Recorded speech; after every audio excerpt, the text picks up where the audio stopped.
Welcome associates, gather on the stand. This trial's a circus, but I've got a plan. Not a grifter, still worse than Dan.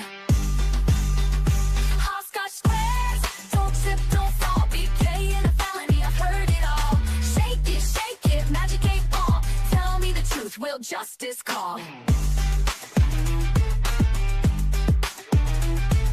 Me be the diva, she's running the show. Took opponent mad, yeah, everybody knows. Fact or fact, well, nobody knows. What the corn echoes as the chaos grows. My credibility left in a vehicle. Hopscotch squares, don't trip, don't fall. BK in a felony, I've heard it all. Shake it, magic 8 ball. Tell me the truth, will justice call? What the corn echoes as the chaos grows. My credibility left in a vehicle.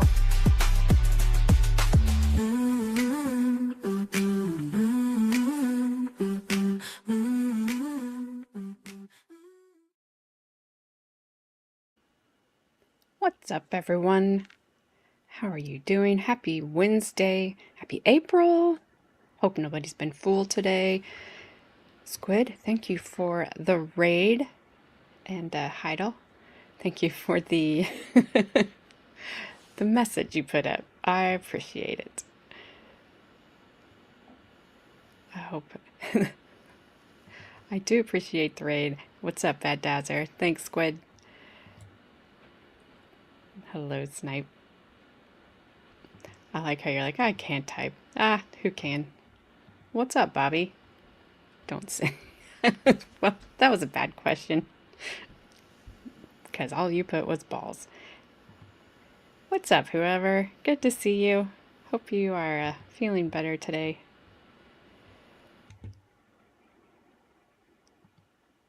Y'all ever hunt for a stealth horse? They are good hiders. I can't say that I have, Bobby. I'll let you do that one.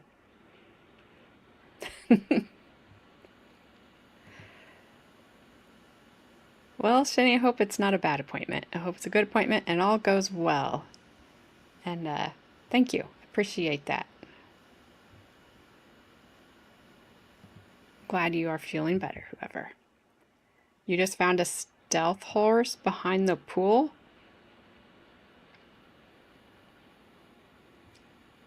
I don't know what that is.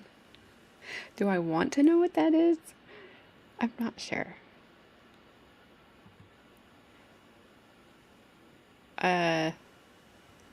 Well, I do hope all goes, I still hope all goes well.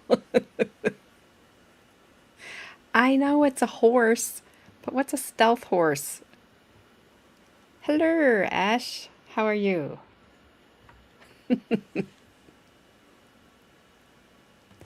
Okay, so we have 2 deputies and a court clerk today.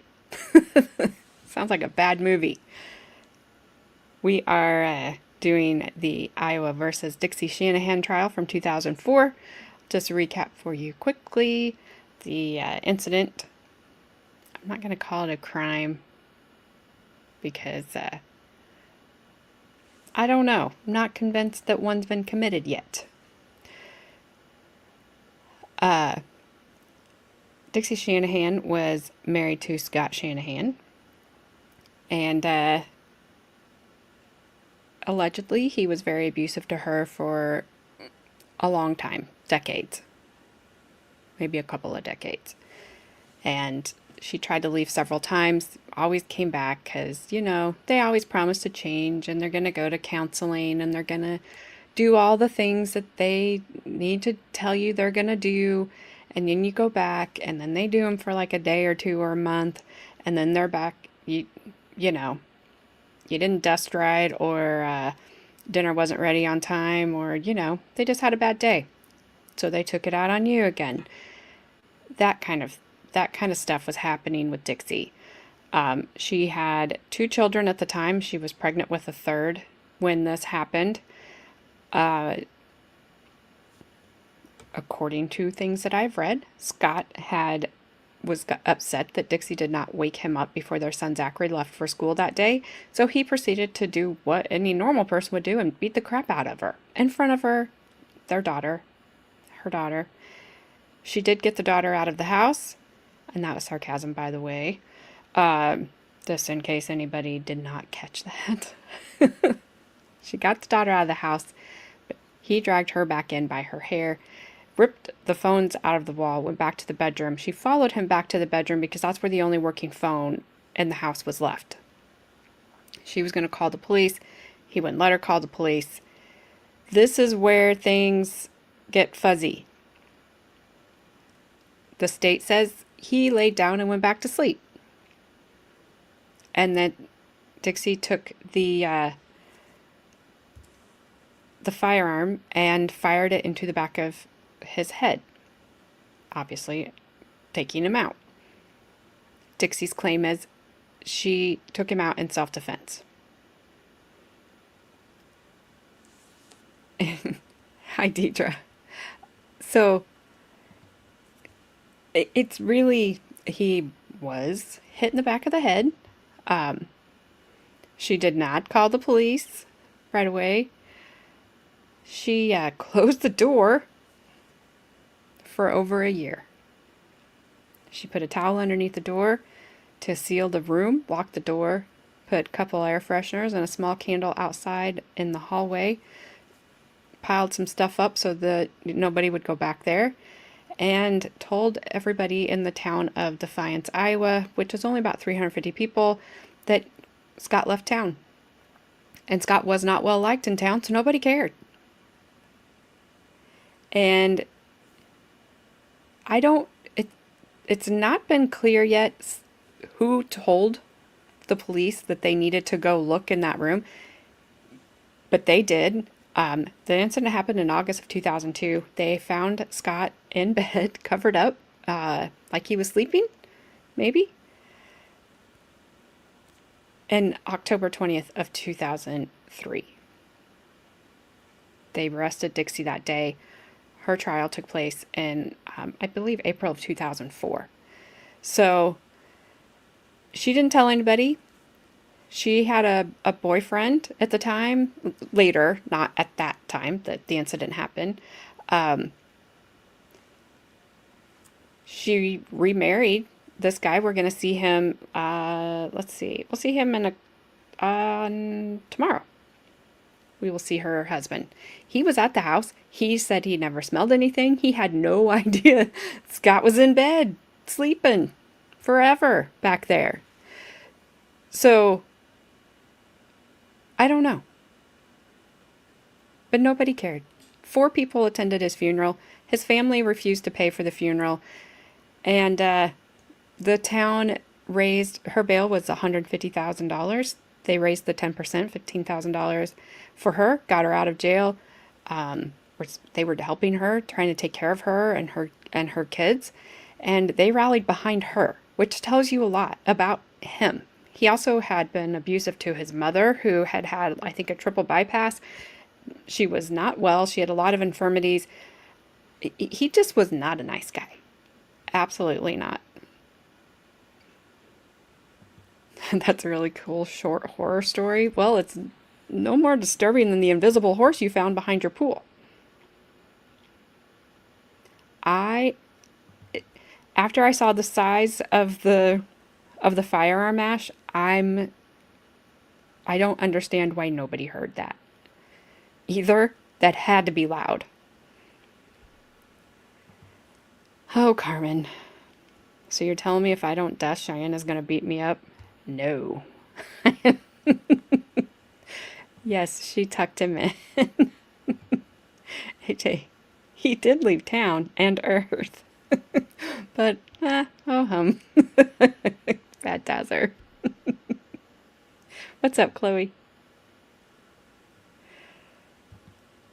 Yeah, the town got her out. Yep, they raised the money and got her out. Yep, that's how they just did. They knew things were happening. So as we heard, the state tried to kind of frame it for a little bit, but they kind of backed off of it in their opening towards the end of it when they were like, well, there was only 3 incidents of domestic violence. No, there was only 3 incidences that she reported. He only served a total of 6 days after pleading guilty to 2 of them, one of them, he was sentenced to 2 years in prison with all but I think 2 days suspended. And the first one, he got all but 4 days suspended of a jail term. And then Dixie refused to, she fled to Texas the third time to where her family was.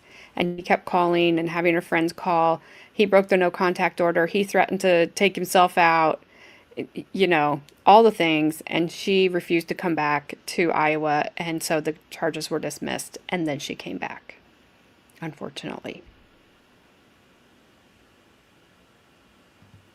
Horses aren't disturbing. Oh, I used to have horses. I could tell you a story or two. I love horses. I don't understand why nobody smelled them either. I have no clue. She had the windows open in the wintertime. I don't know. They had some, looked like they had a pretty big lot. But I think they lived, they had neighbors. And nobody smelled anything. I don't understand it either. There had been insect activity on him. I mean, I don't know. So it's weird. You're going to need that stealth horse because holy gas prices, yeah. 14 minutes until the moon rocket launches. Is anybody in it? Can we put somebody in it? Can we choose? Are they returning? That would affect my decision. So anyway, we are going to hear from Deputy Aaron Anderson, Deputy Mark Hervey, and then the court reporter Vicki Cron. I have a few notes on them. It says, the notes I have, didn't go into detail. It just says they're going to talk about the hidden key they had to use to rescue Dixie and the kids when he put them in the closet and then held it closed with their foot so they could not get out or talk to the police. And then Vicki is going to testify regarding the court records, previous domestic abuse charges, and the reality of why so many of those charges were ultimately dismissed. So that ought to be interesting, probably really sad and maybe upsetting. 4 people in it for 10 days. Whew. Well, guess they're coming back then. They're returning but 20 years older.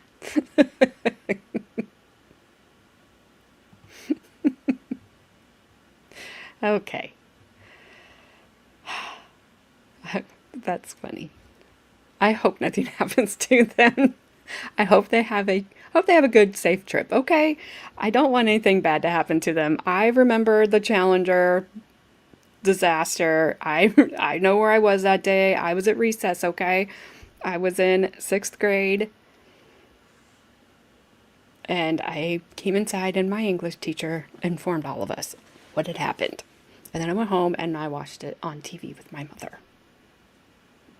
You hope they make a space baby? Really? Carmen?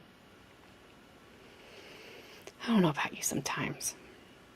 You hope they meet God, they'll come back with brains melted. What? Bobby, are you on the ceiling again? Just wondering. We sent people to actually land on the moon. Yep, and got them back using computers that were less powerful than basic old school cell phones. True story. Hey Jay, will they let a woman drive? What did you think would happen? No comment. You're in geometry class? Yeah, you just know. You're actually sober? Well, okay. Carmen asked her if maple syrup will be involved in the punishment. Pancakes. Oh, wish I hadn't done that. Hello again, Heidel. I said hello to you earlier. I don't know if you may not have been here. All right, so here we go.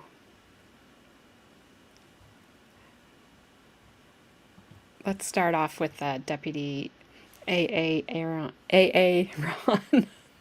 Sorry. I said yesterday I hoped he had a middle name that started with an A so that he would be AAA.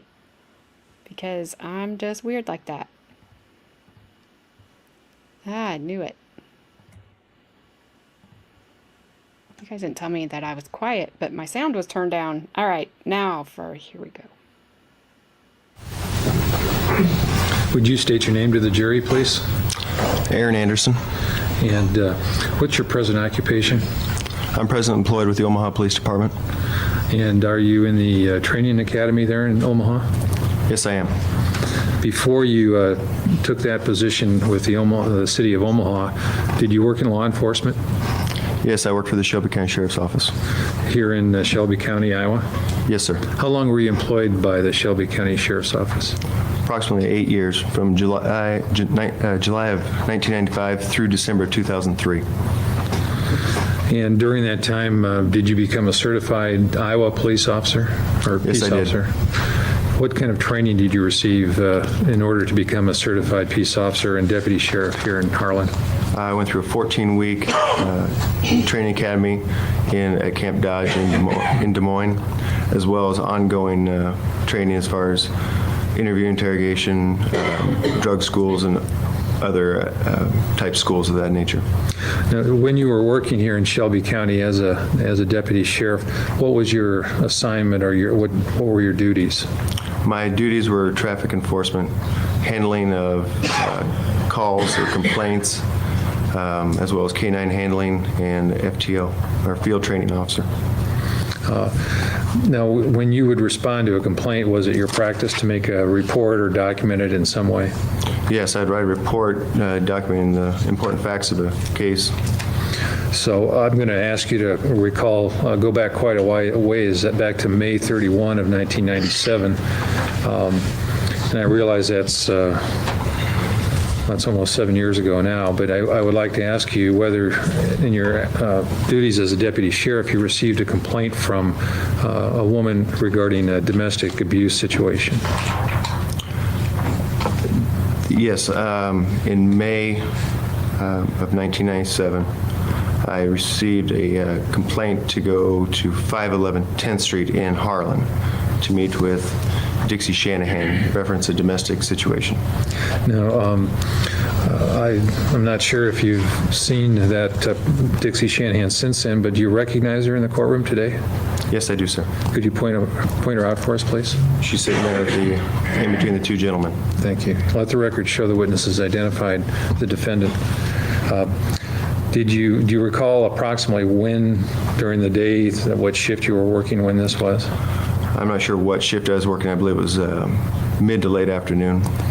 And what was the nature of the call? Why did she call you there? Upon arriving, I met with Dixie at that address of 511 10th Street, and it was a domestic situation. She told me that her and her husband, Scott, had been coming back from Council Bluffs. During the trip, they started arguing, and Scott had hit her several times during the trip. This location that you found her at, this was right here in the city of Harlan, right? Yes, sir. Was this a private residence? Yes, it's a private residence. I believe a Reiner lives there. Was this an acquaintance of Ms. Shanahan's? I believe so. Did she describe how these blows were struck, how she was assaulted? The blows were administered by Scott Shanahan with a closed fist in a backhand motion. Was it your understanding that she was telling you this occurred as they were driving along the roadway or driving back here and he was driving the car? That was my understanding.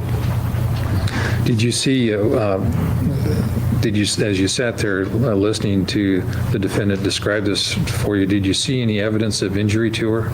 Yes, she had bruising or marks underneath her eye as well as a bloody lip. Did she tell you anything further about what had happened at that point? She did state that it had been going on for some time. As far as what she told me, I don't recall anything in particular. I just documented what she had told me. Now, once you received this information from the defendant, Dixie Shanahan, what did you do? I wrote out a report, and then I filed a complaint and had a warrant sworn out for the arrest of Scott Shanahan for domestic abuse assault. Do you recall when you would have done that in relation to speaking to the defendant? I would have done it directly following that incident.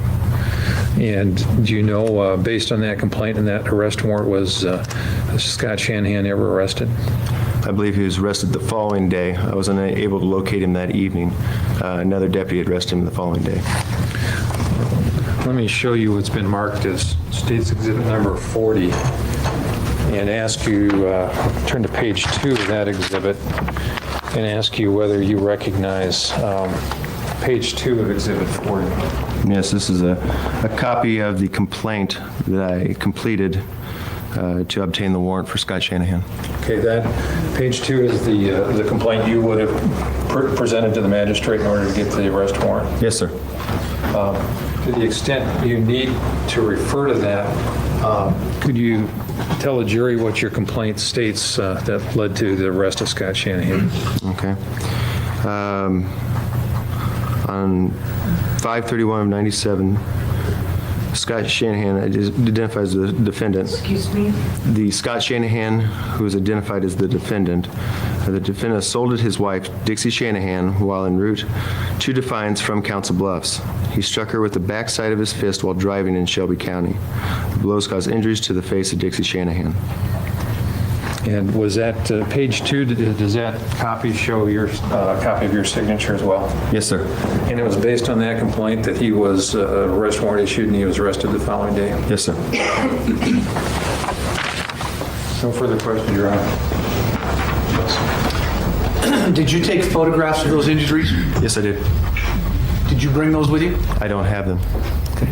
They're in the custody of the Sheriff's Department, as far as I know, or the county attorney, whichever. I'm not sure who has them. Did you have a personal recollection that photographs were taken Yes. and that injuries were present that you personally saw? Yes.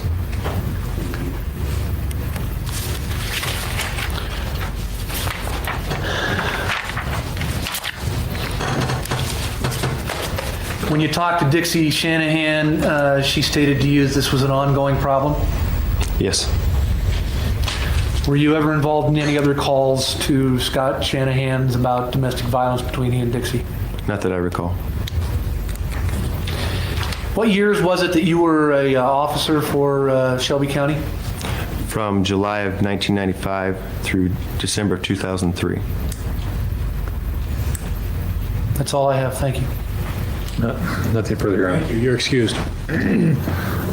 Would you tell a jury your name now? Mark Hervey, And where do you live? Harlan, What is your occupation? Chief Deputy Sheriff for Shelby County. How long have you been with the Shelby County Sheriff's Office? Approximately 28 years, And how long have you been the chief deputy for that office? 18. Have you received training at the Iowa Law Enforcement Academy? Yes, I have. I graduated from the Iowa Law Enforcement Academy in 1975. Over the years, I've had training in crime scene investigation, traffic accident investigation, narcotics, and corrections.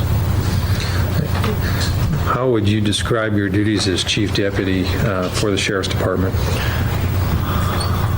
With the assistance of the sheriff, I oversee 6 deputy sheriffs and 5 jailers.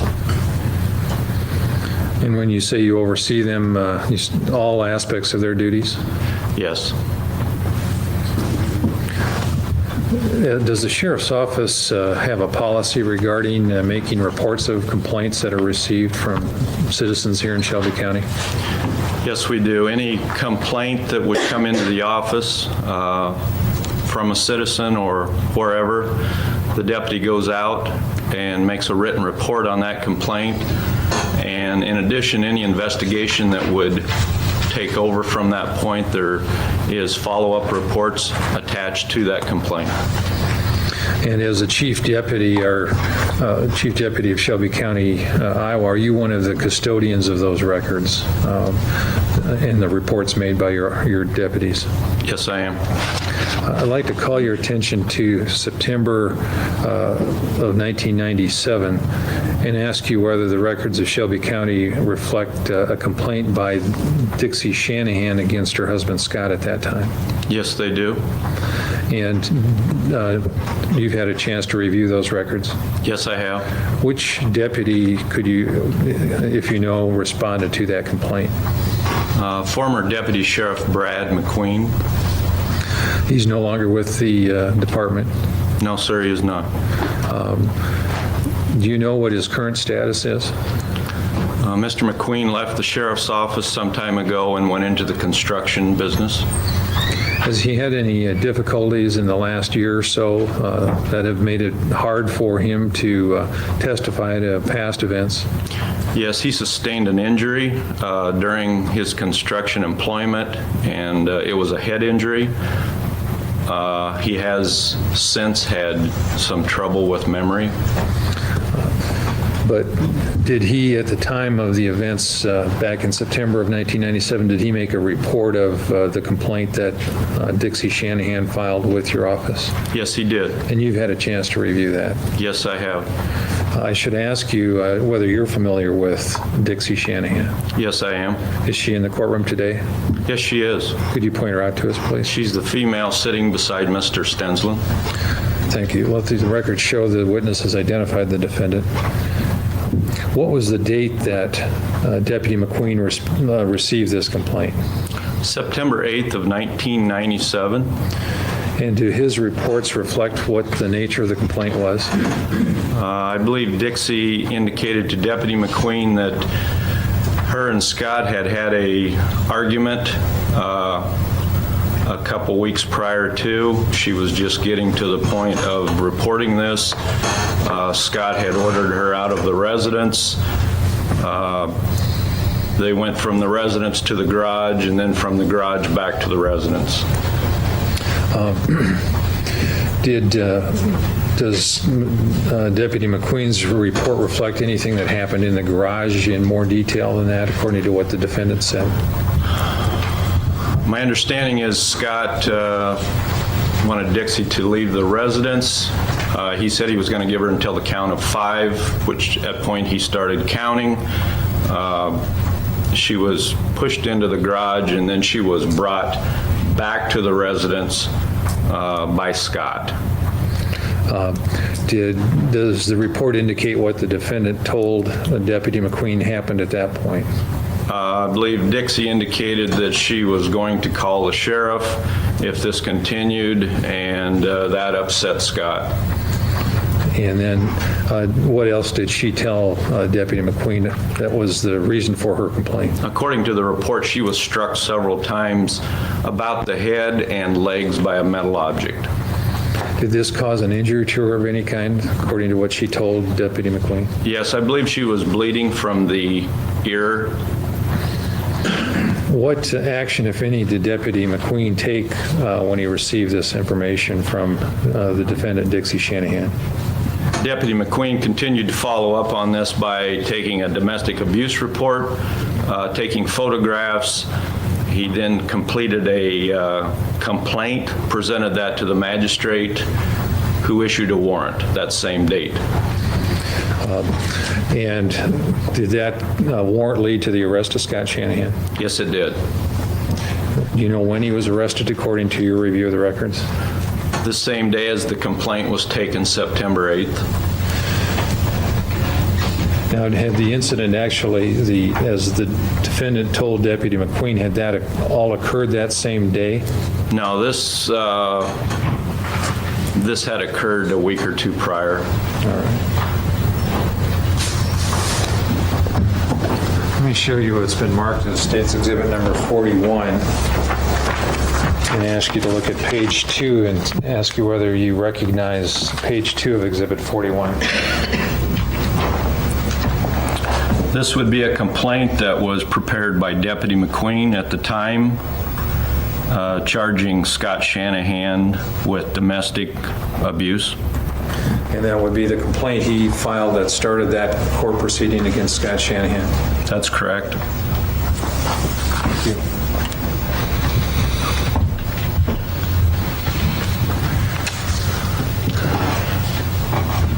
Now, we've had former Deputy Anderson testified to an event that occurred in May of '97, and you've just described an event that occurred in September of '97, handled by Deputy McQueen.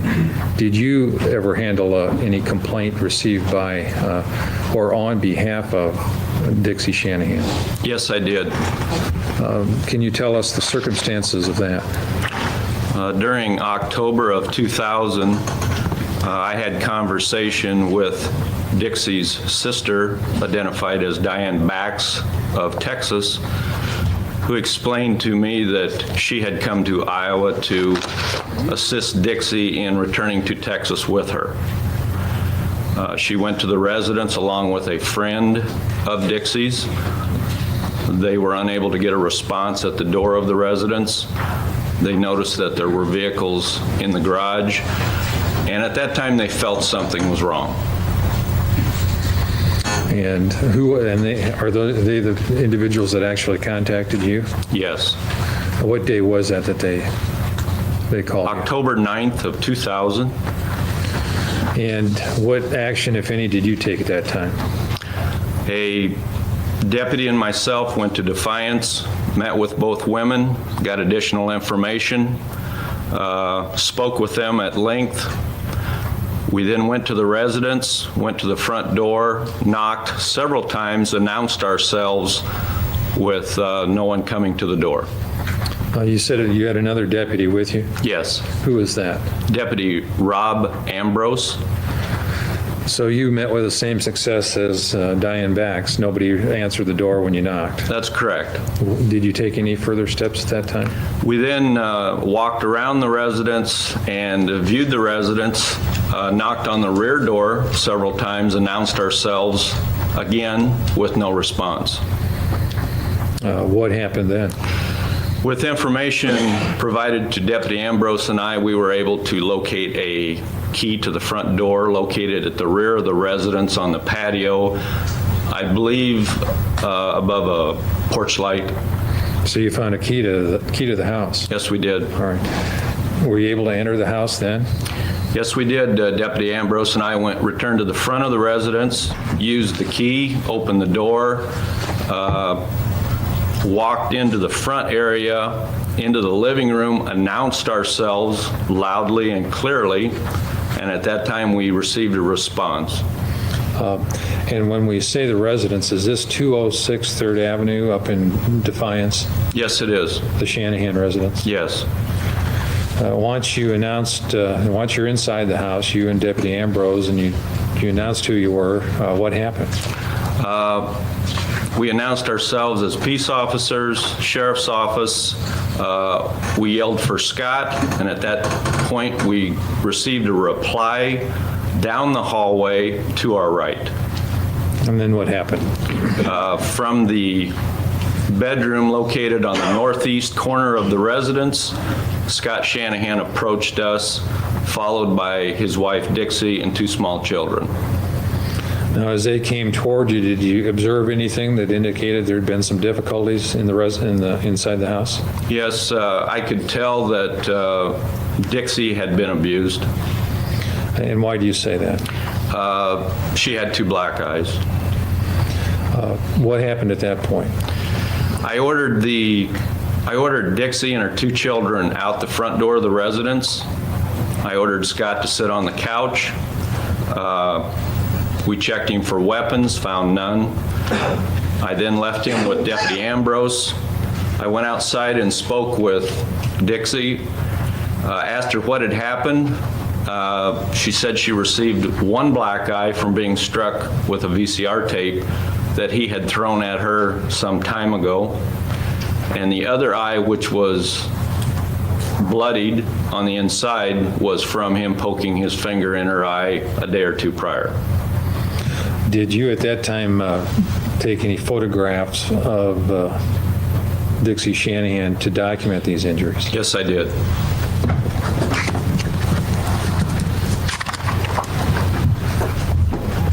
what's been marked as State's Exhibit number 43. Can you identify that for us? This is a photograph that I took at the residence the day of the incident. Does that photograph fairly and accurately show the injuries you saw to the defendant, Dixie Shanahan, at that time? Yes. Your Honor, the state offers into evidence State's Exhibit number 43. No objection. 43 is admitted.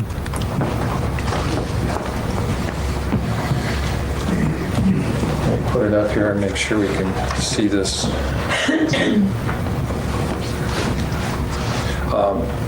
Can you see do you have a pretty good? Yes, I do. The injuries you saw again were what?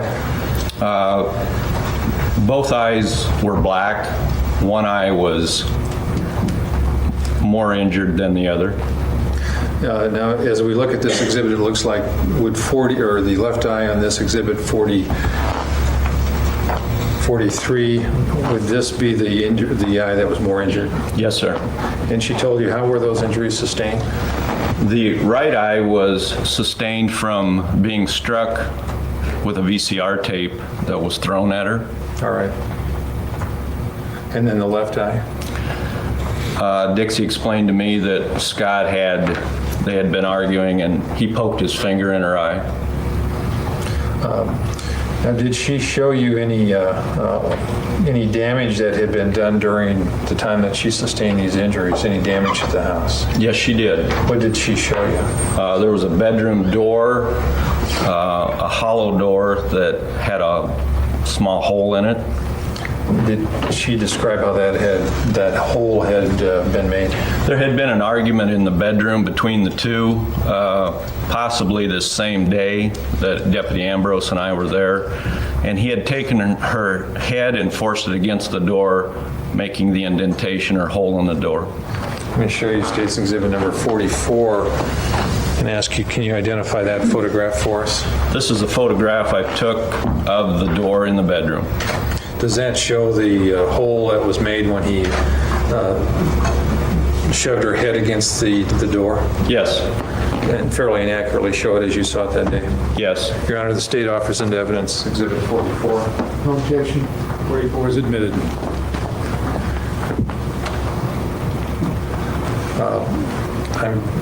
I'm going to point to this area. Is this the hole that you're talking about? Yes, sir, it is.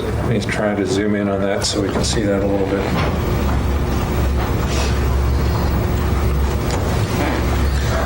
And this is a hollow, one of those hollow doors? Yes, it is. All right. And which door in the house was this that you photographed? My recollection is this would be the entry door to the bedroom. And could I call your attention? Can you see this diagram here? Entry door to, we have 3 potential bedrooms here, a living room bedroom here, another what's been described as a child's room, and then a master bedroom. Do you recall which doorway it was? If you recall. I believe it's this door here to the master bedroom. All right. Okay, I was wondering if they were saying pushed her head against the door was the nice way of saying, threw her and she hit her head against the door. I was wondering if it was a nice way of saying that. I think he did, because there's not a hole in the door. It looks like maybe it was bent. I couldn't tell with that. But the picture that they showed of her injuries is the only picture that I could find. Not that I went just digging deep for her injuries, but it did come up when I was doing an image search. That was the only one that came up of her injuries. That makes sense now because they didn't get the photographs of the other injuries. I don't know why the state didn't get those. I don't know how the rules work. Like if the defense could have went to if the prosecutor had them and asked for them, I would assume they could have got them from the sheriff. But I don't know. What's up, Gabby? You're not supposed to be here. And there's lots of things being talked about. You might want to run away. Looking at you, Ash. Oh my goodness. You guys keep me entertained all the time. People, I'm not laughing at the trial. If you're not watching chat, you just have no idea the things they are talking about. I will just tell you this. It involves maple syrup. Oh, so you're sinning. I get it. No, you're not sorry. I don't care. Don't be sorry. I think it's hilarious. No, I didn't say it to, I don't want you guys to apologize. It's funny. It's syrup. That's right. It's not slippery, it's syrup. When they have a Canadian on the rocket that's heading into space, it's probably got some maple syrup on there. Ash, I would not have you any other way other than to be derailment and I would never, don't change. None of you.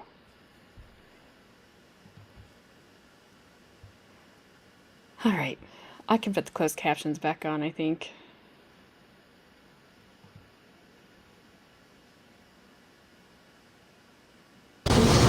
So after you had a chance to interview the defendant, Dixie Shanahan, and learn what Scott had done to her, what happened then?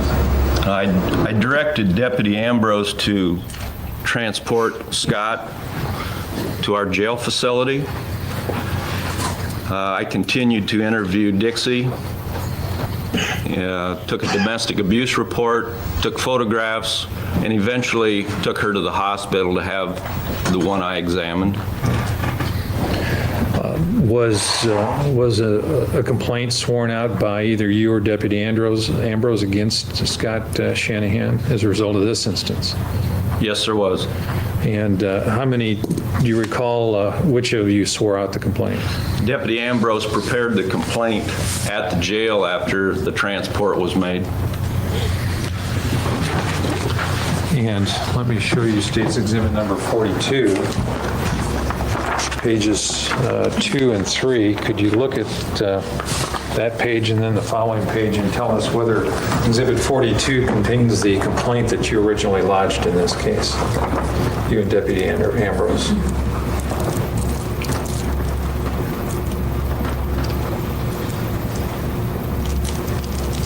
Yes, it does. And what were the charges that you and Deputy Ambrose brought against Scott Shanahan as a result of this instance in October of 2000? The first complaint filed was false imprisonment, and the second complaint was domestic abuse assault with injury. And what grade of offense was the domestic abuse assault with injury? That would be a Class D felony. You're familiar with the earlier charges against Mr. Shanahan as a result of things that he had done to the defendant? Yes, I am. What can you recall which, for example, the one handled by then Deputy Anderson, what degree of offense was that? I believe those would be misdemeanor offenses. Those first two were misdemeanors? Yes.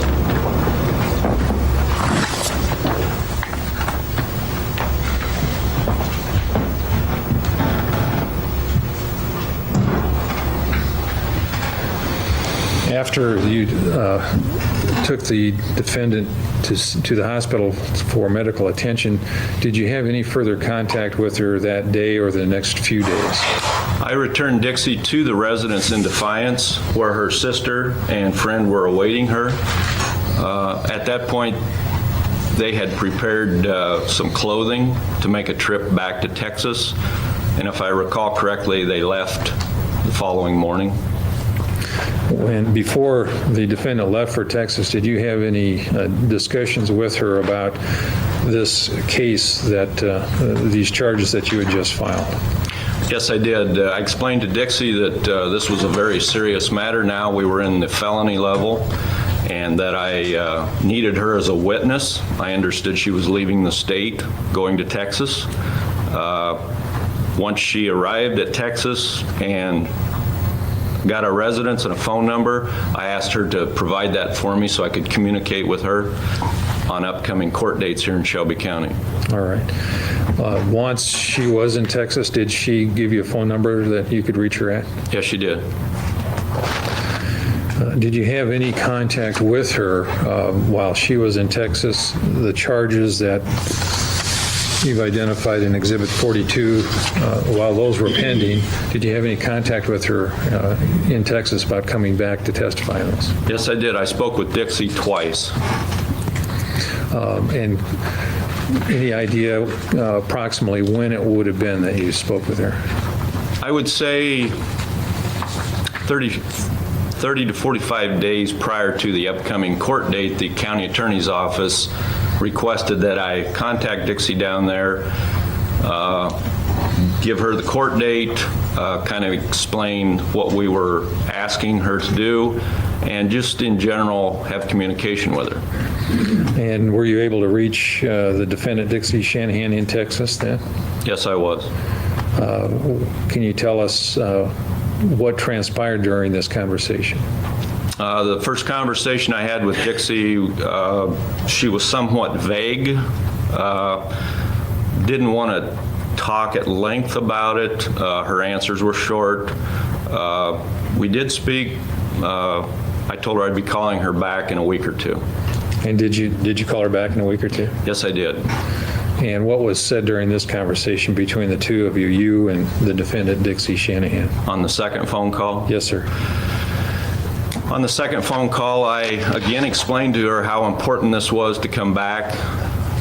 Not only was she the victim, but she would have to be the witness to these charges. We needed her testimony in order to get a felony conviction. And it was at this time she explained to me that she had no interest in coming back to Iowa to be a witness. Now, was there any problem with transportation expenses that might have caused this? I explained before she'd left and during our conversations on the telephone that I would assist her in getting back to the state of Iowa if she needed that expense taken care of. And if she needed expenses to return then to Texas, those would have been taken care of as well? Correct.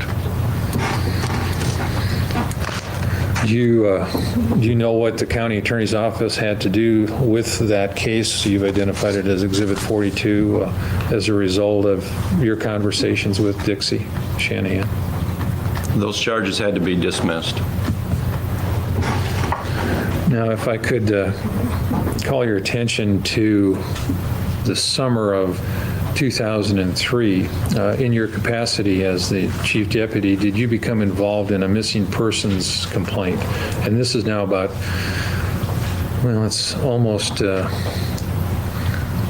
3 years, I guess, since the last complaint that you worked on between the defendant, Scott Shanahan. Did you become involved in a missing persons complaint in the summer of 2003? Yes, I did. July 21st of 2003, Sheriff Kavanaugh initiated a missing persons investigation of Scott Shanahan.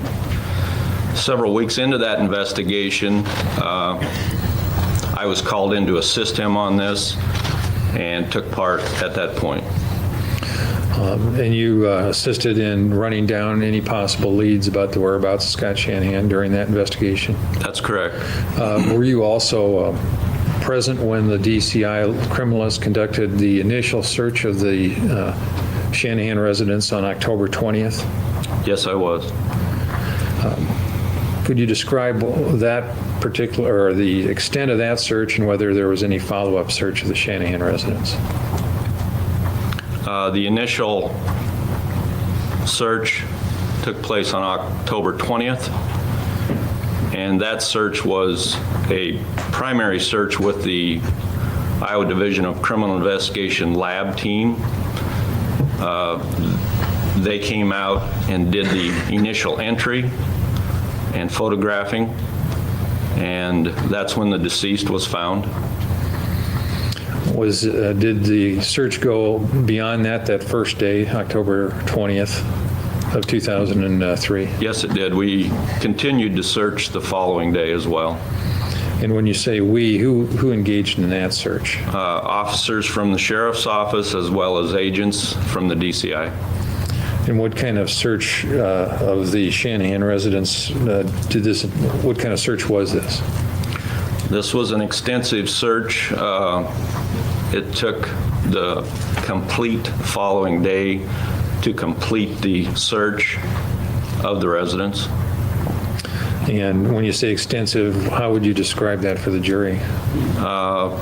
We searched the entire residence, room by room on the first floor, as well as the basement area. Do you recall what items were discovered and seized as evidence during this search on October 21st?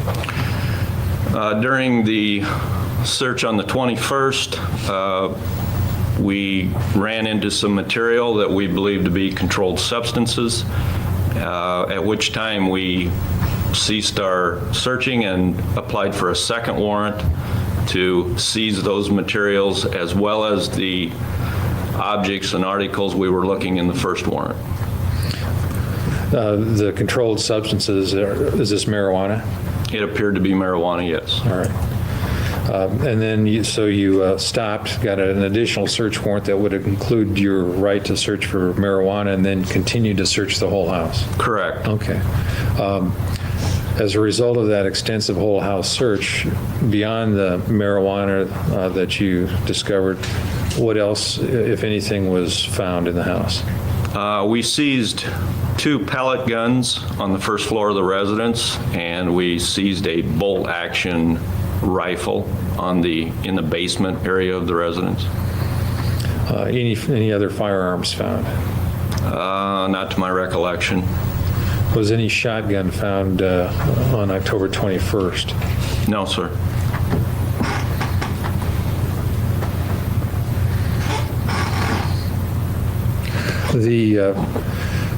How many instances, you've been the chief deputy for 18 years and a deputy, I think you said, for 28 years. Correct.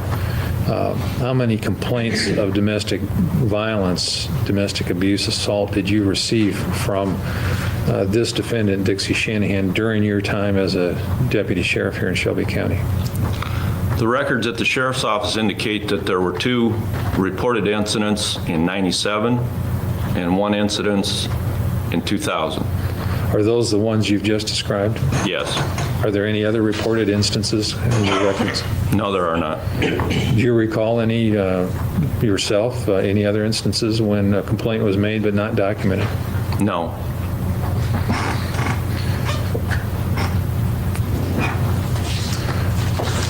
And each time this defendant made a complaint to the Shelby County Sheriff's Office, it's your testimony then that that complaint was investigated, Scott Shanahan was arrested, and he was jailed? That's correct. Was there any complaint, the last complaint you said was made in October of 2000, did this defendant make any complaint to your department of domestic abuse assault of any kind in the year 2001? No. Did she make any complaint to your department of domestic abuse assault at any time during the year of 2002? No. From what you told us, you were acquainted with Scott Shanahan by virtue of arresting him on at least one occasion, right? Yes, sir, I was. Showing you State's Exhibit 37.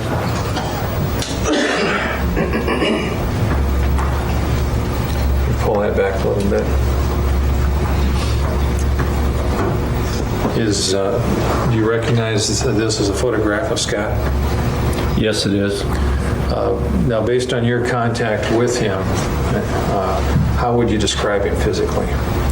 Scott was a white male, 5 feet 4 inches tall, 155 pounds with brown hair and brown eyes. All right. No further questions, Your Honor. Thank you. I know that he has to do his job, and I get it. I hate how she's being punished for not reporting her getting the crap beat out of her. I hate that because that's exactly what's happening. Well, you only reported it 3 times, right? You only talked to him 3 times. Yes.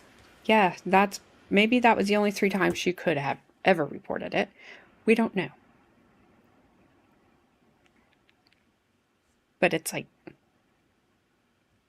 you're going to punish her for it. She's already been punished. My gosh.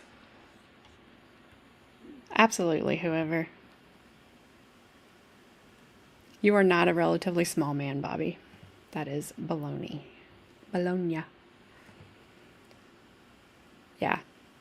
You're right, Heidel. And that's the saddest part, because they never report it. It's never documented, and then they can't prove it. And then something bad happens, and they're in this position because they defended themselves. Well, you never told us that any of this was going on.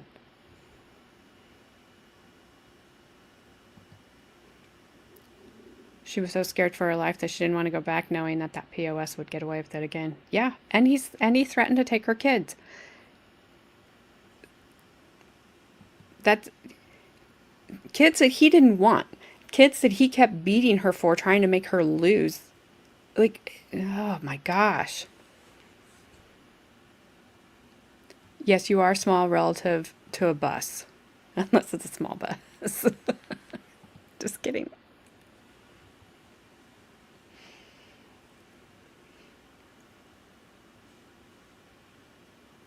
Yeah. And he did manipulate her to go back. Absolutely.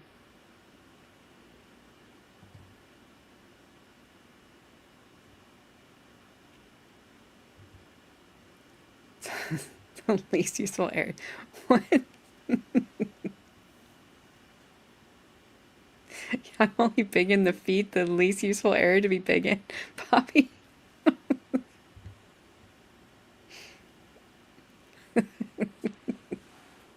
I don't know what to do with you sometimes. I mean, it might be okay. You might find big feet come in handy someday. I have no idea. Your Honor. You have reviewed the incident reports that have been made to the Shelby County Sheriff's Office concerning the Shanahans, is that correct? Yes, sir, I have. And some of them involve Brad McQueen as an officer, correct? Correct. And since he's left Shelby County, he had a fairly serious head injury, isn't that correct? That's correct. In fact, he's having some sort of surgery or something done next week about that. Would that be correct? I understand he's still receiving medical treatment. Now, you have a report that was made on September 8th that you've referred to of 1997? Correct. And Brad McQueen was involved in that report, is that correct? Yes, sir. Have you read the things that Dixie told him in response to that report? Yes, I have. And you've testified to some of them. She told him that she got hit in her ear, correct? That's correct. Did she tell Brad McQueen that she was pregnant? Yes, she did. Did she tell him that she was scared that Scott was going to cause her to lose her baby? Yes. Do you know which child that would have been at that time? The second child, I believe. Ashley? Possibly.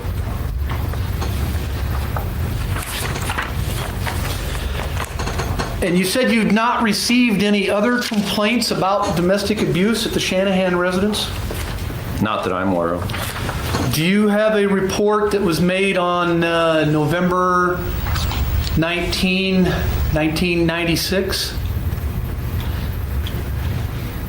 You remember that report? No, I do not.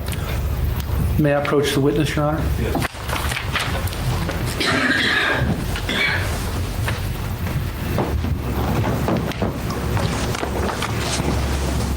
I'd ask you to review that, see if that refreshes your memory in any way.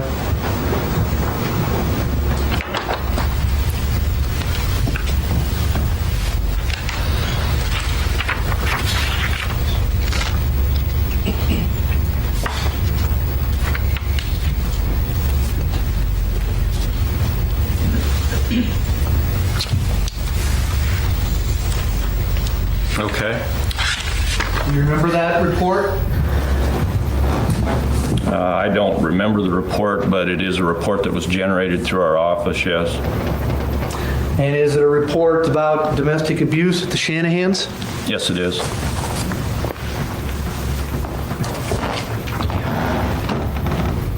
And does that report tell you to take anything you hear about domestic abuse up there seriously? Yes, it does. Tells you to be sure and check it out, right? Yes, it does.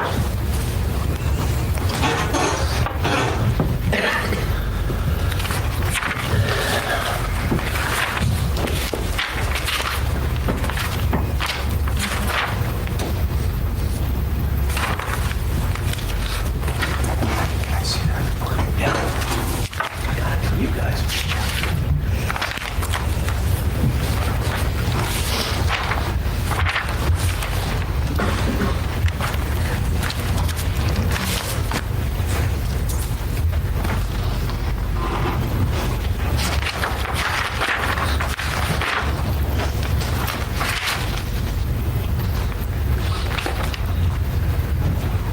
You've previously testified about a report that was made on September 8th, 1997, and we've talked a little bit about that.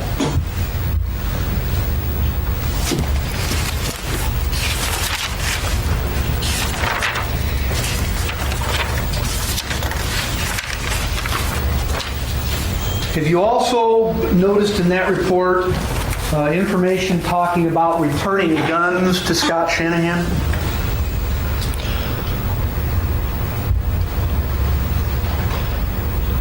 Do you remember that? Yes, sir. About 12 guns were returned to him, weren't they? Correct. You know who returned the guns to him? No, I do not. Did he receive them from the Shelby County Sheriff's Office? Yes, sir, he did. Somebody in the Sheriff's Office returned 12 guns to Scott Shanahan, right? Yes, sir. Do you remember who that was specifically? No, I do not. Do you know when the guns were returned to him? No, I do not. If I showed you the report, would that help you to remember? Yes, sir, it would.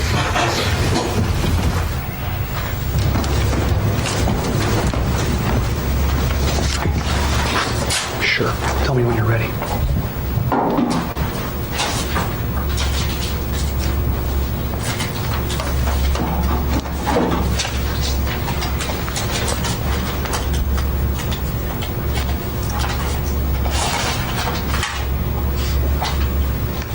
I'm going to hand you that report. Does that help refresh your recollection of when those guns were returned to him? It appears on April 24th of 98. This was after he had been charged with domestic abuse, isn't it? Yes, it is.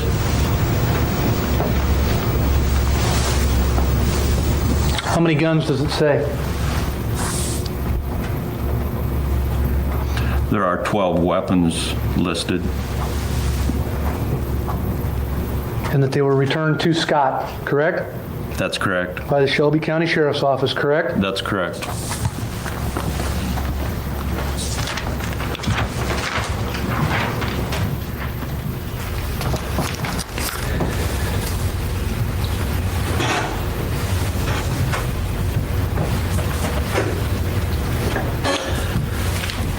We've seen photographs of injuries to Dixie.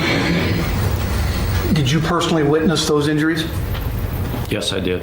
Are the photographs consistent with what you witnessed? Yes, sir. And you saw the damage to the door Yes, sir. from Scott putting her head through the door, Yes, sir. or into it at least, causing damage to the door? Yes, sir. And you personally saw that damage to that door, correct? Yes, I did. And I believe you said Dixie was taken to the hospital. Was it you who took her there? Yes, I did. Did you believe her injuries were serious enough that she needed to go to the hospital? Yes, I did. You talked to Dixie twice when she was in Texas, correct? That's what I recollect, yes. Do you know if Scott was also contacting her in Texas? I had heard he had been, yes. Did he have a no contact order? Very possible. Is it typical to file a no contact order in cases of domestic abuse? Yes, it is. So contacting Dixie would have been a violation of that no contact order, correct? Yes.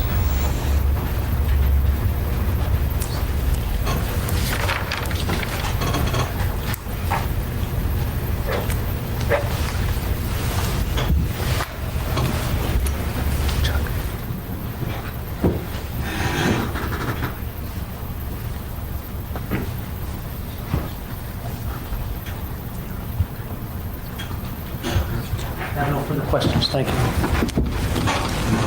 Yes, Sharon. First, I should call your attention back to this report the defense attorney showed you November 19th of 1996. I believe my questions to you were, did the defendant, Dixie Shanahan, ever report any instances of domestic abuse to your department other than the 3 that we've talked about during your direct examination? No, she did not. So the report that the defense lawyer suggests is a report of a domestic abuse. It's somebody else. It's not Dixie Shanahan. This came from an attorney in Harlem. And the attorney in Harlan is actually a practicing attorney here in Harlan, right? That's correct. And the attorney is simply notifying your department that she believes she might have been aware of some instances or some problem in that regard, right? Correct. But that's not a complaint made by the defendant, Dixie Shanahan. That's correct. The only complaints made by Dixie Shanahan were in May 31st of 97, September of 97, and October of 2000. That's correct. The defense has talked about this gun. Some guns were returned. Well, first, some guns must have been seized from Scott. Yes, they were during Deputy McQueen's investigation. Those guns were taken out of the residence at that time, inventoried, and a receipt was provided. Right. So actually, when the defendant called and said that a couple of weeks before we'd had this fight and he'd hit me with a metal object and you arrested Scott, not only did you arrest Scott, but you seized all the guns you found in the house, right? Correct. And I don't mean you did, but Deputy McQueen did. That's correct. And as a result of that, later on, he asked for their return. Is that right? I believe we were ordered by the court to return those guns so that they could be sold, and the funds from the sale of those weapons would be donated to charity.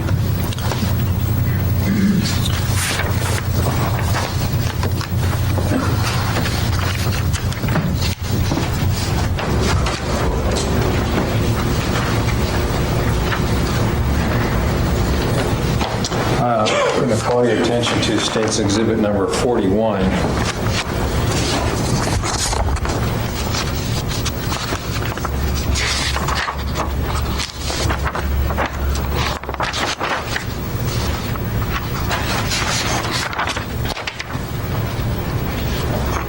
Hold on just a second.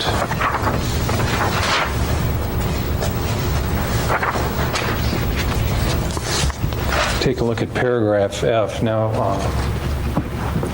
I know you're at a distance. You aren't a prosecutor. You didn't prosecute the case, right? Correct. But paragraph F from Exhibit 41 is actually the third page of what it says, record of plea of judgment, verdict, and judgment entry. Is that right? That's correct. And the document is signed by Judge James Richardson of the 4th Judicial District of Iowa. Yes, sir, it is. Paragraph F of that document, what does that read? Upon completion of his jail sentence, the Shelby County Sheriff is ordered to turn over to defendant his firearms for a period of 30 days for the sole purpose of selling said firearms. Defendant will not make any attempt to discharge said firearms. Defendant will dispose himself of any and all ordinances for said firearms before he takes possession of them. proceeds from the sale of said firearms shall be donated to any local charity of defendant's choice, with a copy of any tax donation receipt provided to the defendant's attorney for delivery to the Shelby County Attorney. So it's, I don't see it, they were misdemeanors. I don't see he was not convicted of any felonies. So the domestic abuse assault was a misdemeanor, simple misdemeanor was what he was convicted of. That's where he had 30 days in jail, 28 days suspended. And then domestic abuse assault, again, convicted of aggravated misdemeanor, 2 years in the penitentiary, but served 4 days. And then the last one was dismissed. That's what I'm seeing. So it's probably, I guess, why he got him back. And good for them following up to see if he sold them. This deputy, though, he kind of seems, this deputy, he's either like deer in the headlights, like right now, but he did kind of seem like he felt bad as he was going over some of this stuff. But yeah, that is some BS. You're right, Ronnie. Yeah, and the last one was dismissed because she didn't show up, so they dropped the charges.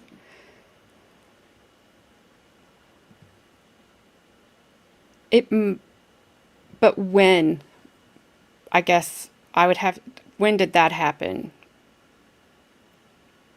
Because this was 22 years ago. Did that law, was that then? I don't know. I don't know about when that came into effect.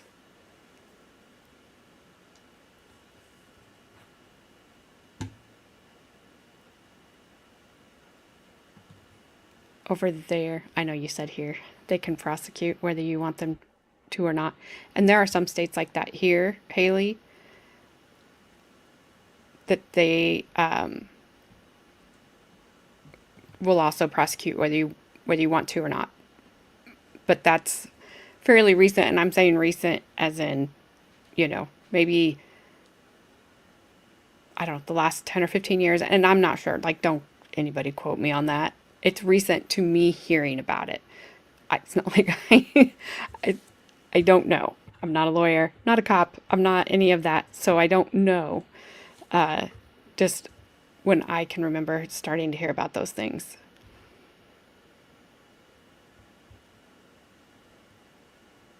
Well, that's true. Idle.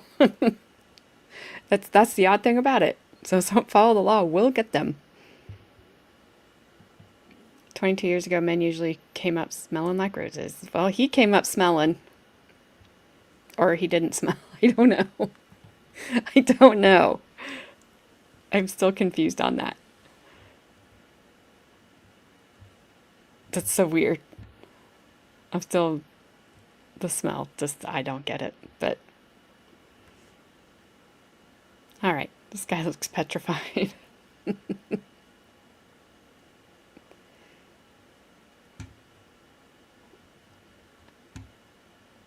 So federal law, are you talking federal law here? 96? Yeah, he's pushing up daisies now. He smells great. He came out smelling like burnt pancakes. Oh no, where'd Bobby go? Not all states adhere to Fed regs regarding certain things like DV. Well, not all states adhere to federal regulations, period. They can only prosecute if they have the evidence. If it takes a victim to testify, it can be hard to convict. Yeah. Yep. You are right, whoever. But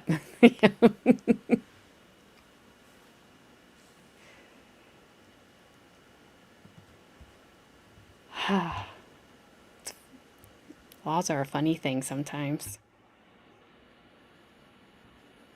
not like It's not like the defense was suggesting that you just up and gave Scott Shanahan his weapons back.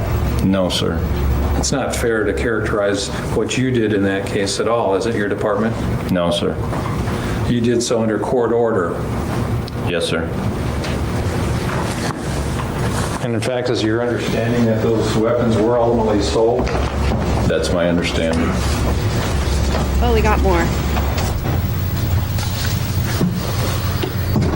Nothing further, Your Honor.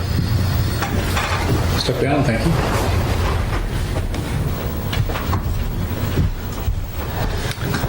Would you state your name to the jury and for the record, please? Vicki Crone? And are you the clerk of the District Court for Shelby County? Yes, since February of 2000. And what are your duties generally as clerk of the District Court here in Shelby County? Filing all the papers, the criminal dissolutions, just keeping basic files for the court system. And so you maintain basically all the files in all criminal cases brought here in Shelby County? Yes, I do.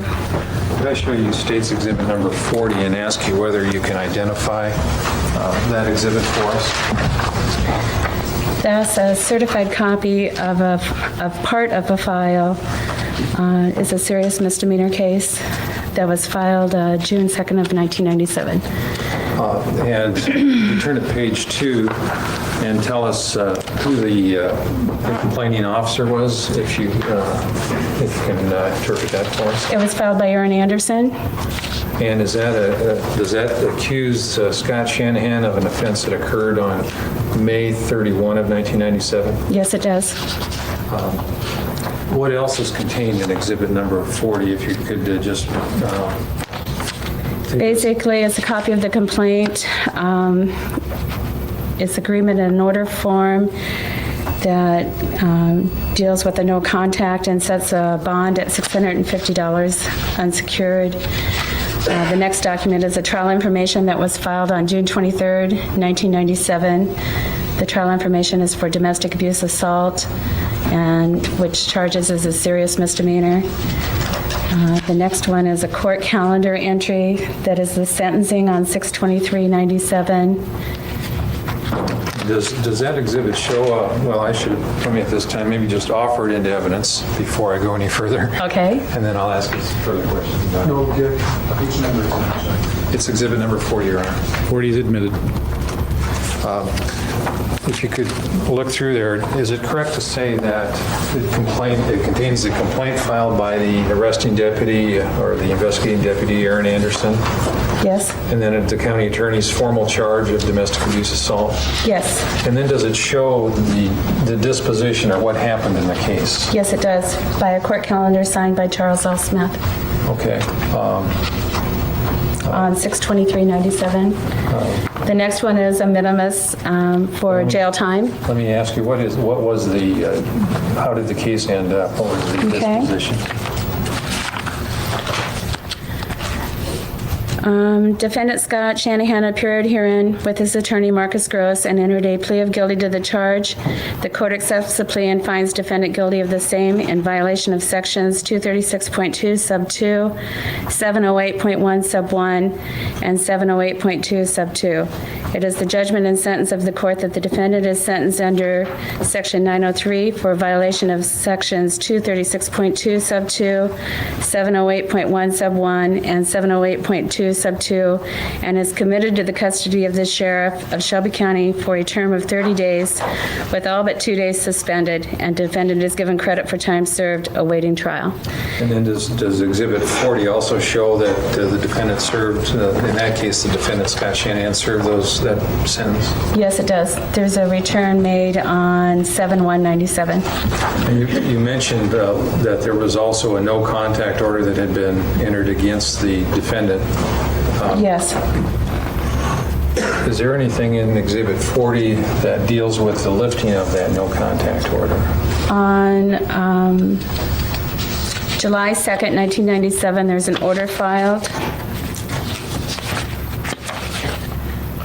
That lifted the that order.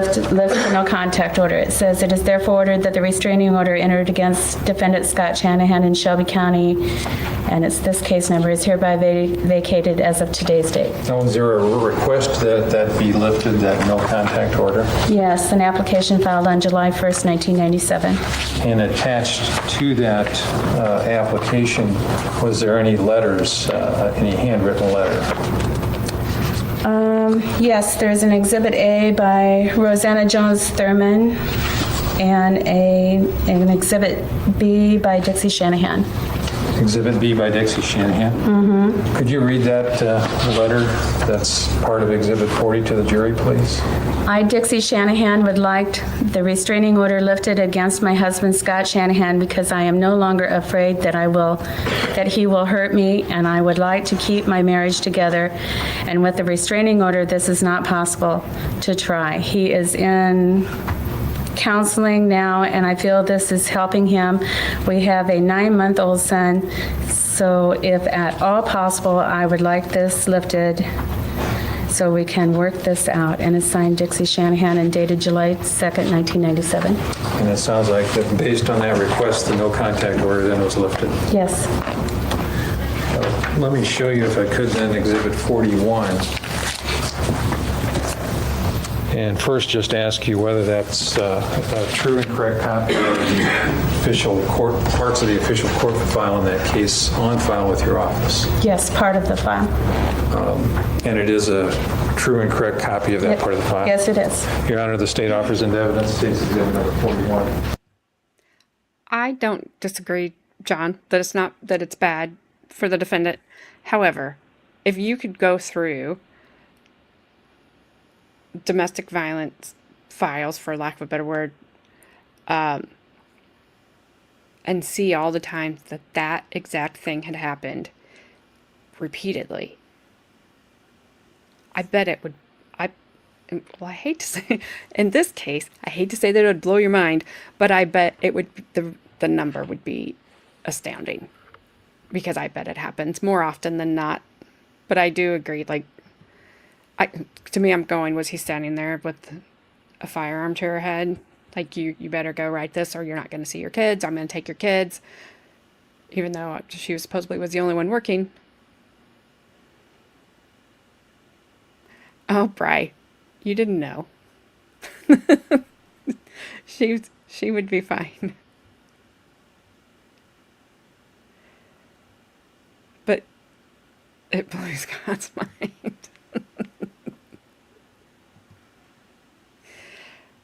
Oh my gosh. Yeah. I feel, I don't know. It's frustrating. I've never been there. I know I've said that repeatedly, so I'm not going to judge her on it. I don't know. I'm going to shut up. No objection. 41 is admitted. If you could tell the jury, does this, the first 2 or 3 pages of Exhibit 41, does that indicate the date of an offense committed by Scott Shanahan against the defendant, Dixie Shanahan? Yes, it does. And who is the officer making the complaint? Bradney McQueen. And the date of the complaint would be, can you tell? Offense date was July 27th, 1997. All right. And was it actual, when was it filed? September 8th, 1997. So in other words, it was filed sometime after the event supposedly occurred. Yes, the offense was July, but Brad's signature on the complaint is dated September 8th, 1997, the same day it's filed. Right, and that's what we've been told, that's when the complaint was actually made, the date that this was filed. And the charge is what? The charge is domestic abuse assault, second offense, aggravated misdemeanor. And then as you go through that document, does it show that the county attorney's office filed formal charges based on that complaint? Yeah, there was a trial information filed on September 22nd, 1997 by Jeff Larson, who was county attorney then. I jumped ahead of myself a little bit. The complaint was sworn out on what day? The complaint is signed on September 8th, 1997 by Brad and filed on September 8th, 1997. And the arrest warrant, was there an arrest warrant issue? This partial transcript doesn't have any indication of the warrant. That's not there. There was a cash appearance bond posted, though. Would that indicate to you that that means he was arrested? No, but I did bring the original file, if you okay. want. If you could tell us if your original file shows whether he was arrested, and if so, what date? Okay.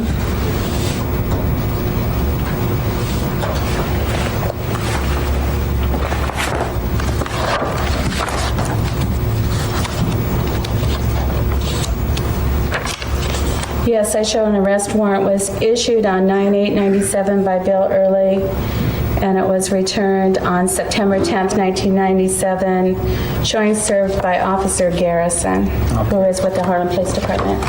So in that case, again, he was charged and arrested. Yes, Formal charges were filed. yes.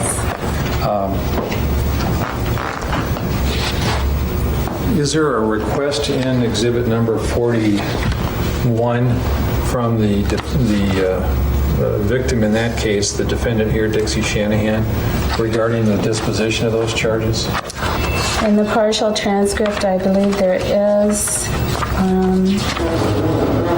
yes, filed on February 23rd, 1998. I would have to read it to see what it asked, though. I wonder if you could go ahead and read that to the jury, please. Stated February 10th, 1998, to whom it may concern, this letter is concerning the domestic abuse case against Scott Shanahan. I would like the charges against him dismissed.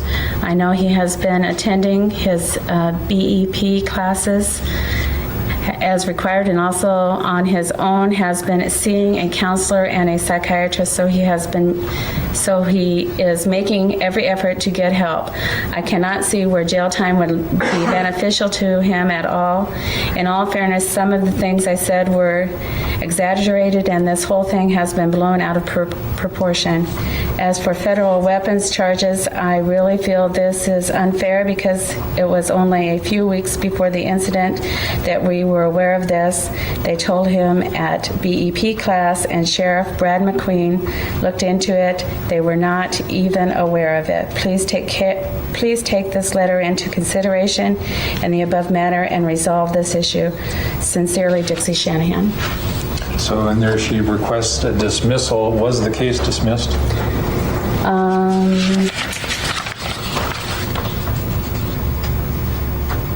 No, it was not. What was the disposition of that case? On February 23rd, 1998, there's a record of plea of guilty, verdict, and judgment entry. And he pled guilty to domestic abuse, assault, aggravated misdemeanor. He was sentenced to serve 2 years in the state penitentiary with all but 4 days suspended with no credit given for 22 hours already spent in custody. Minimus was to issue at 10 o'clock on Friday, February 27th, 1998. He was fined $1,000 to be paid on or before April 1st, 1998. Placed on supervised probation to the 4th Judicial District under usual conditions of probation, including successful completion of the Battered program, which he is currently enrolled in at Prairie Rose Mental Health in Harlan. Defendant placed on probation for 1 year. Defendant ordered to pay costs. Do you want me to continue? There's a paragraph F in that order. Do you see that there? Upon completion of his jail sentence, the Shelby County Sheriff is ordered to turn over to defendant his firearms for a period of 30 days for the sole purpose of selling said firearms. Defendant will not make any attempt to discharge said firearms. Defendant will dispose himself of any and all ordinances for said firearms before he takes possession of them. Proceeds from the sale of said firearms shall be donated to any local charity attorney of defendant's choice with a copy of any tax donation receipt provided to defendant's attorney for delivery to the Shelby County Sheriff. Okay. So in summary, rather than dismissal of the case as requested by the defendant Dixie Shanahan here, he actually pled guilty and was sentenced. Yes. All right. I guess it also terminates any pending no contact order. All right. And number G. Thank you. Let me show you Exhibit 42 and ask you if you can identify that as a true and correct copy of a criminal case against Scott Shanahan brought in this county in which the defendant Dixie Shanahan was a defendant. Yes, Was a partial. victim, excuse me. Partial copy. charge. And is it a true and correct partial copy? Yes, it is. Your Honor, the state offers into evidence Exhibit 42. No objection. 42 is admitted. Now, Chief Deputy Hervey has identified this as initiated by a complaint filed by Deputy Ambrose for false imprisonment and domestic abuse, assault, causing serious injury, with these charges being felonies. Is that a correct description of these charges? There's two complaints filed. They're both filed by Rob Ambrose. The first one is for false imprisonment, which is a serious misdemeanor, and according to this, and then domestic abuse, assault, injury with a Class D felony, yes. And then the county attorney filed, well, let me ask you this. Based on those complaints, was an arrest warrant issued, and was the defendant arrested according to court file? I again would have to look at the original Okay. file, not the transcript. All right.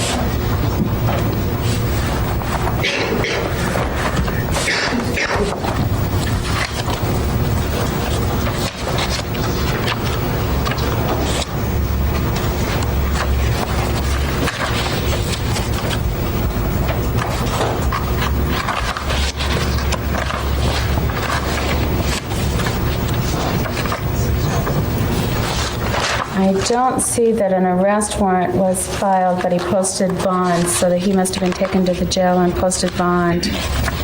So he was actually arrested in that case without an arrest warrant. He was just arrested at the Right. scene by the deputies. I do see in the file there's a statement of bond requirement that indicates that he was to post $20,000 bond and a secured bond, and that bond was posted. How much? By fast bail bonds, $20,000. How much later was that posted? Does it show? October 11th, 2000 is what it was filed with me. All right. And then were formal charges filed by the county attorney in that case based on the complaint and the arrest of the defendant, Scott Shanahan? Trial information was filed on 10/23/2000. Now, as part of that file, does it contain any communication from the victim, Dixie Shanahan, the defendant in this case, to the court or to the county attorney?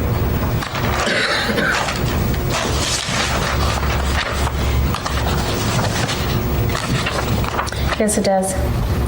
And can you turn to that, and if you would read that communication to the jury? It's attached to a motion for modification of restraining order filed on 2/2/2001, and the letter is dated January 15th, 2001. Attention, Jeff Larson. At this time, I am writing this letter to say that I am not wanting to pursue any charges against Scott Shanahan, and I'm asking that the charges be dropped. I will not come back to testify at any time. I will pay all court costs if necessary. I still love my husband and don't want this to happen. Sincerely, Dixie Shanahan. And then at the bottom it says, sent this to Jeff Larson. What was the disposition of that case? There was a dismissal filed by the county attorney, Jeff Larson, on February 19th, 2001. Thank you.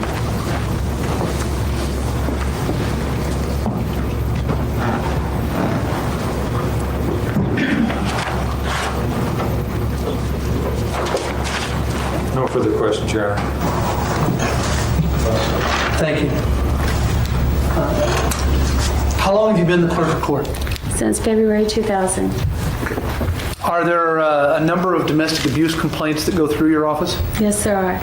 And do most of them get prosecuted or dismissed? I'd have to run an average. A lot of the victims come in and dismiss them Pretty common, isn't it? themselves. Yes, very common. Gets frustrating, I guess. I know. Does Exhibit 40 show a personal appearance by Dixie in front of anyone, like a judge? I'm sorry, I thought you still had it in front of you. Which one? Which exhibit? 40. Okay. There was reference to a letter that Dixie wrote. Is there anything in there that shows that Dixie made a personal appearance? Not in my transcript, but again, I'd have to look at the original file for anything. Would you like me to? No, that's fine. Okay. The transcript doesn't show anything, and there is a letter attached, correct? It's to the application, yes. Right. Now, in Exhibit 41, that states that there was 1 year of probation. Is that correct?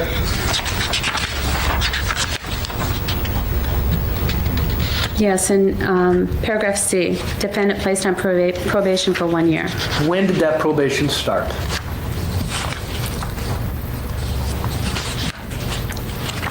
The order was filed on February 23rd, 1998. Is there anything in the records that you see in Exhibit 41 that shows that there was any compliance made with the court's order for sale of the guns? No, not in my transcript in Exhibit 41.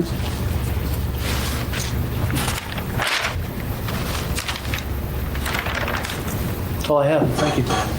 No further questions, Your Honor. Thank you, Vicki.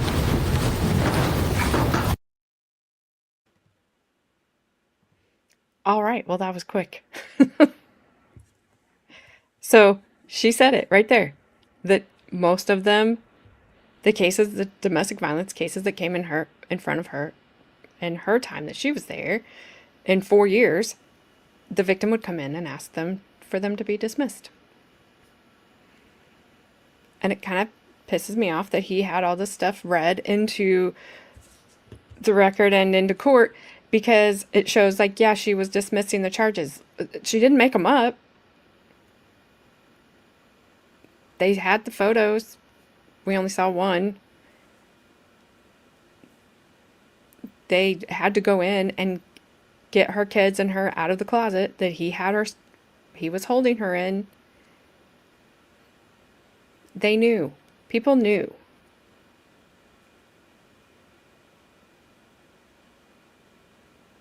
I don't know. I hope. But Snipe, then you bring up the good point of somebody making a false accusation against somebody and them getting in trouble for it when they hadn't done anything.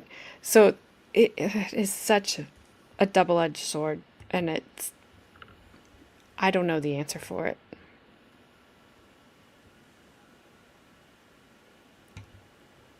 It's sad.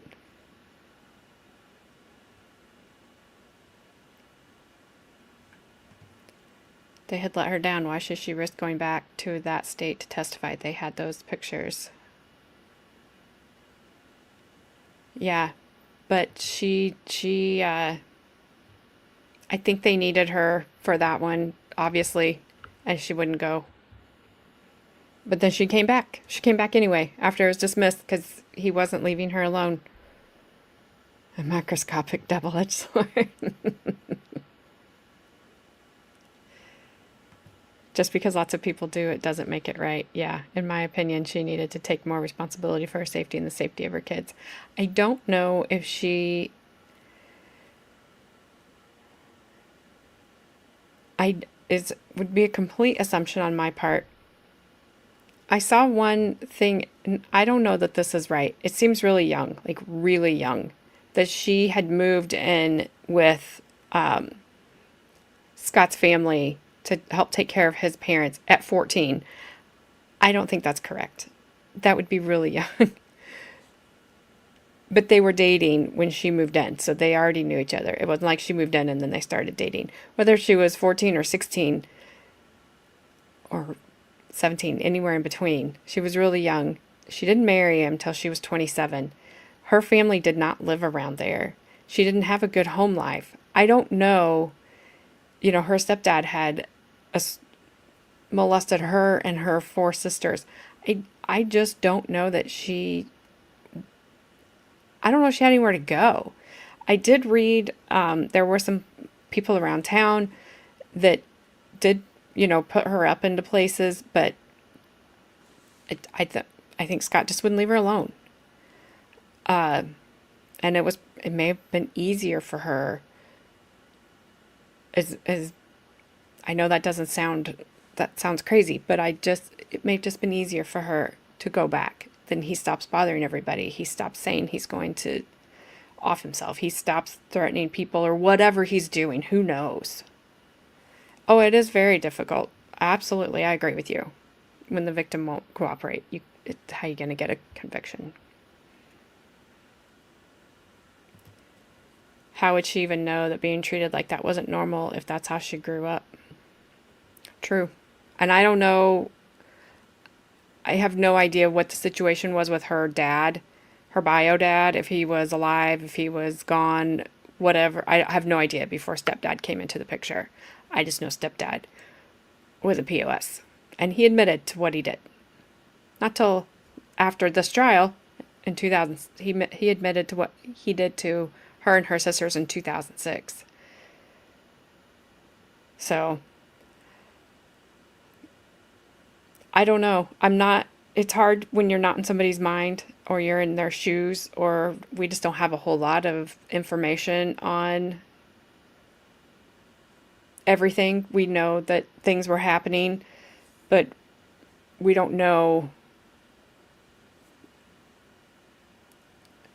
Let's say we don't know what happened to her before stepdad came into the picture. Was home life good, bad, normal, not normal, whatever normal is?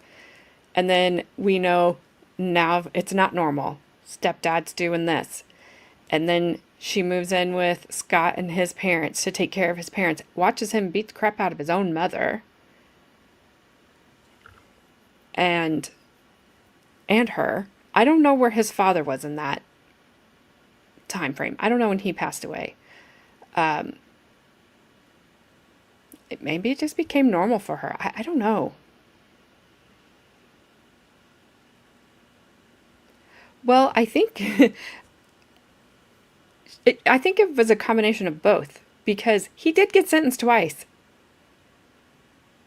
but basically got nothing even out of those sentences. He got a 2-year prison sentence and served 4 days. That's crazy. And that was his second time. It wasn't his first one where they were like, okay, don't, go out, don't do this again, blah, blah, blah. That was the second time. And in relatively quick, I think that was, oh gosh, I don't have my notes pulled up. I don't think there was a lot of time in between those, the first one and the second one that she reported. And he basically just kind of, I don't know who called it that. Maybe it was whoever. He was like, serving weekend jail time. Maybe. And I don't know, and we don't know. I have no idea.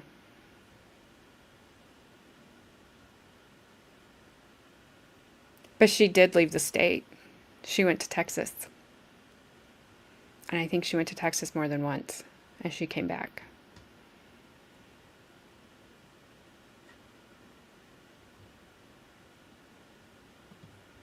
It's way too common for people to be as an adult after suffering as a kid. Oh, abused. Abused, is that what you were saying, Haley, there? As an adult after suffering as a kid. Yeah. It's tough. It's a tough one. I told you guys at the beginning this would be a tough one. It would be one that I hoped would spark a lot of good discussion. I hope that we can look at it and see that things have changed.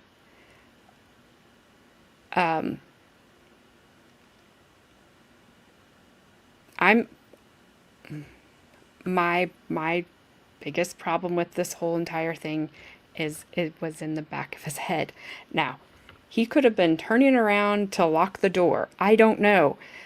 But then there would have been evidence of it, probably, of her trying to get him up in that bed, because he was not a big guy, but she's not a big woman. So, and nobody helped her. So, it's like,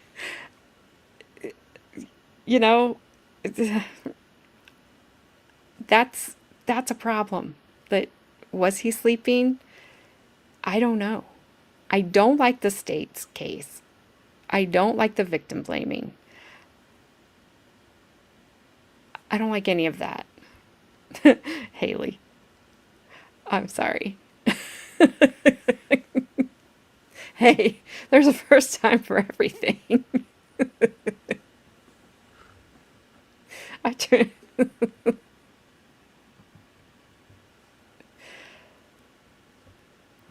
Sadly, I know the other side. Also, I've seen the woman who was threatened and abused only to let things drop to get out of the marriage quickly. It didn't stop him from still trying to be an ass. Yeah. They'll still, yeah, try to come after you. And having control over her. I hate that man with a passion, and I've never met him in person. Seen him from a block away a few times. I don't know that she was abused in that fashion, Ash. I just know that she, her stepdad molested her and her sisters. And I don't know, like, for lack of better phrasing, what degree he did that to them, like how far that went. I have to be so careful about my words here.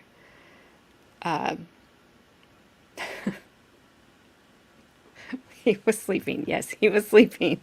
You like that the victim was just sleeping for a year. Yeah, he was just sleeping. Lazy. I told you it didn't work.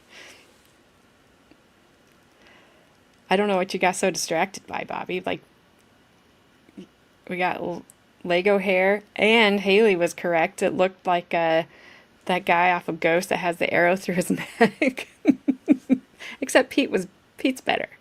That guy's funny. I feel bad for him too, because abusers don't end up that way from nothing either. And I don't know what his home life was like. However, I do think sometimes there are just bad people out there who didn't have anything going on. They just are bad. You know, I have friends who horrible home life. Like, I didn't know about it when I was growing up, before I moved here. And then when I found out about it, I was like, oh my gosh. One, how did you all turn out to be such, like, you're good people from everything that you were put through? And two, they only had their mom. But I'm like, you all stuck by your mom. Like, you all loved your mom. And I don't know how. Because the things that they went through with her, and maybe she didn't know any better. I don't know. I have no idea. But, so I'm like, good on you guys. Like, you broke the cycle, and you forgave your mom, and y'all took care of her until she passed away. It's like, it's crazy. But then you have other people who don't break that cycle, and they all just, it just keeps going and going and going.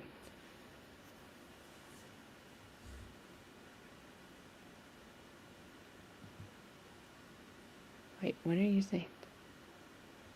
Are you replying to her? My brother-in-law is a narcissistic, coercive, controlling prick, and he's a spoiled brat. He's still getting his own way at nearly 40. You'll have that, Haley. I'm not laughing at because it's funny. I'm just because I know people like that. Some of us just want the stuff that was robbed from us. Okay, I'll say it again. To people who haven't lived through this type of abuse as she did, and many other men and women have, it is not as simple to as leave, and it's not that they aren't responsible people. True. No, you were replying to how some people end up being good people despite the hell. Oh, sorry. Run in, touches Ash's butt, and runs out. Now your hands are covered in maple syrup. Just so you know, you might have to shower. I've seen the generational cycle of abuse. My great-grandfather burned the house with his family stuck inside. Holy crap. They escaped. My grandmother grew up and continued the cycle with my mother. Yikes.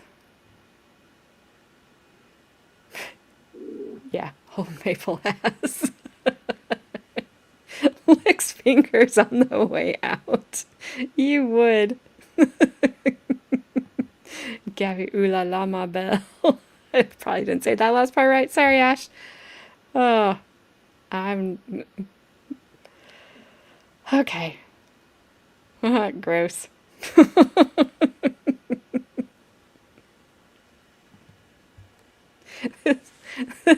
This chat's like, it's all over the place. We might be here, and then we're over here, and then we're over here, and over here. Who knows? I don't know. But that's all I got for you. Like I said, this is going to have some weird breaks because of the way that these videos are done. So I thought last night was going to be short. It was not. It was not.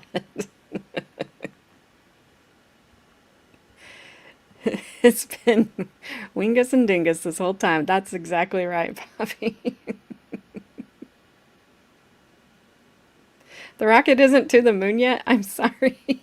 It better hurry up. It's not simple to leave, but repeatedly writing letters to try to get charges dropped and no contact orders removed starts to feel like cooperating with your abuser. I don't think it's that. I really don't. I think it's...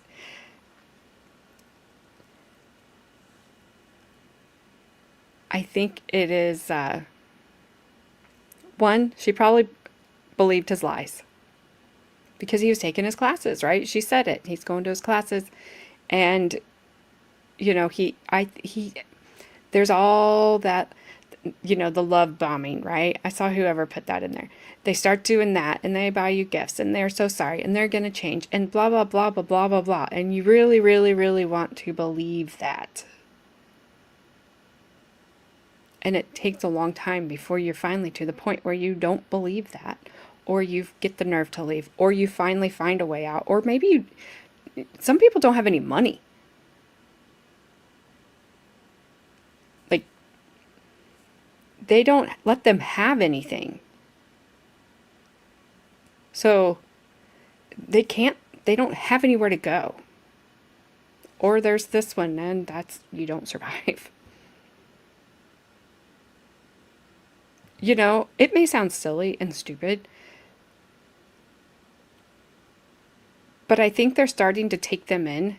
But, you know, like shelters and stuff, they wouldn't take pets.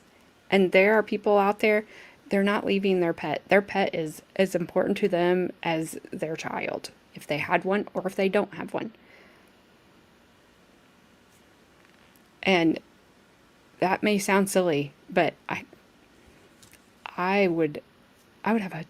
couldn't leave my dogs. I would have a horrible time with that. I don't know what I would do. Yeah, and maybe she was afraid of what would happen if she didn't write the letter. I don't know. People don't have options. They get mentally broken down, and that person is present in your life until they are gone. They can be. They can be.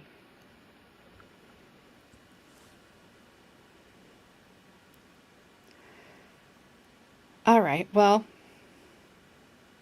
thank you for being entertaining tonight, because this stuff is heavy. I don't like it. I don't like what it is. I like that it's making us think. I like that it's giving us things to discuss. I like that part of it. But it's heavy. So I do like the fact that you guys bring some humor to the chat, and this one is special tonight. I gotta tell you, I will never look at Mrs. Buttersworth the same ever. I mean, she's not in the cool glass bottle that she was, but when I was growing up, but still, I'll never look at her and not think about Ash. That's all I'm gonna say, Ash. And I do like maple syrup. I do like maple syrup. That's correct. You have to have humor with dark things or it gets to you. Exactly. So Ash, next time I eat some pancakes, which might be this weekend, I'll be wondering, what did you do with that I won't be wondering what you did with that pancake. I think I have a pretty good idea. Love you too, Ash.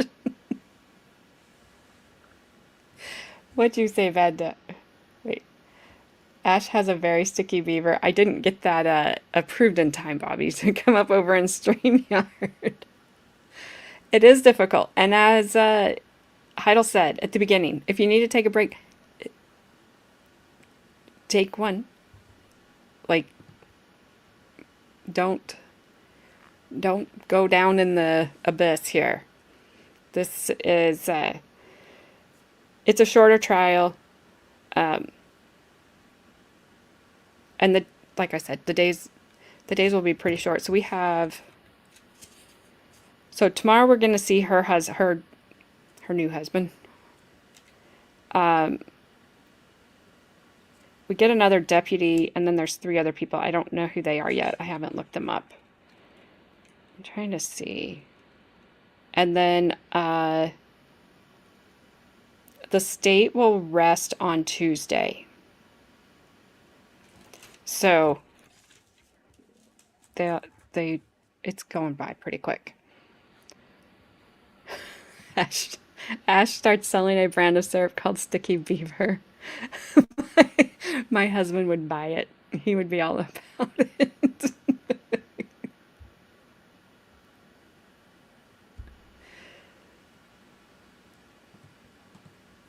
Thank you, Heidel. I like doing these older trials. They're interesting because court has changed so much. Some of these witnesses that we've seen that have been on the stand for 30 minutes would be on the stand all day now. She married, she met her new husband, I think a year prior to when her trial started. But she married him shortly before her trial started. I don't know the exact time. Yes, next Tuesday.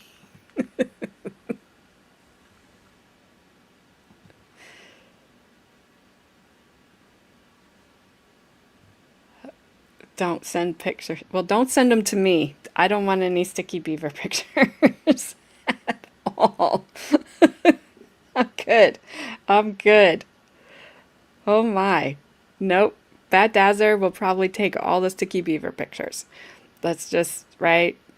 See? He's like, Ash, what kind of pics? If you want to send Bad Dazzer all the sticky beaver pictures, you do that.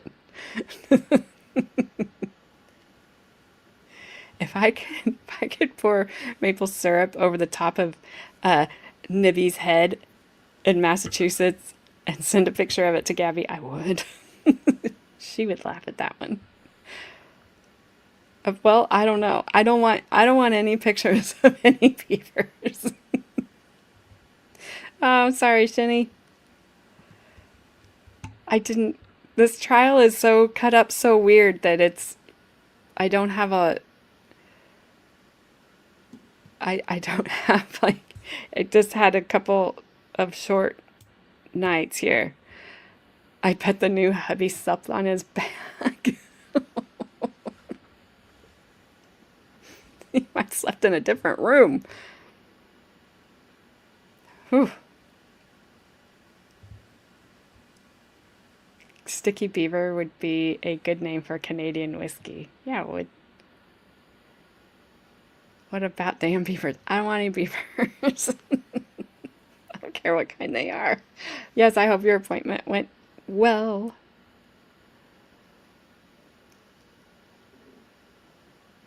Sleeping on your back is a good way to saw logs in your sleep.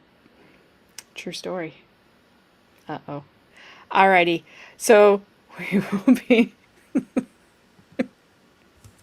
I'll be back tomorrow at 6 p.m. Eastern Time. We will see what else we can stir up around here. I'm sure you guys will not let me down because you never do. Thanks for hanging out with me. Thanks for letting me. I have not watched any news or like television stuff for a couple of, well, it's been a while. It's been a few days. So I had no idea that this rocket thing was happening today. So yeah, I'm just out of the loop. Just out of the loop. So, but thanks for letting me know. I'm sure my dad will tell me all about it tomorrow, but I can tell him I already knew. He'll be shocked. So, see you guys tomorrow. Enjoy the rest of your evening, your day, whatever you're doing. Sticky beavers and rockets. That's right, Bobby. So, see you guys all tomorrow. Hot mannequin love is kinda uncanny. Click, like, subscribe, ooh, piece of candy. Looking for my spotlight, chasing my vibe. Still looking for my credibility online. Ooh, hot mannequin love, candy on the floor, don't pick it up. Chasing all the clicks, chasing all the views. Credibility's hiding, but I'm bringing you the news.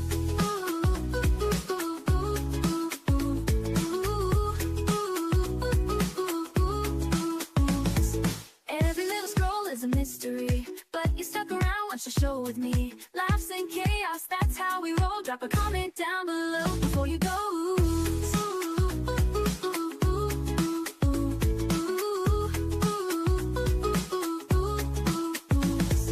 Every little scroll is a mystery, but you stuck around, watch the show with me. Laughs and chaos, that's how we roll. Drop a comment down below before you go.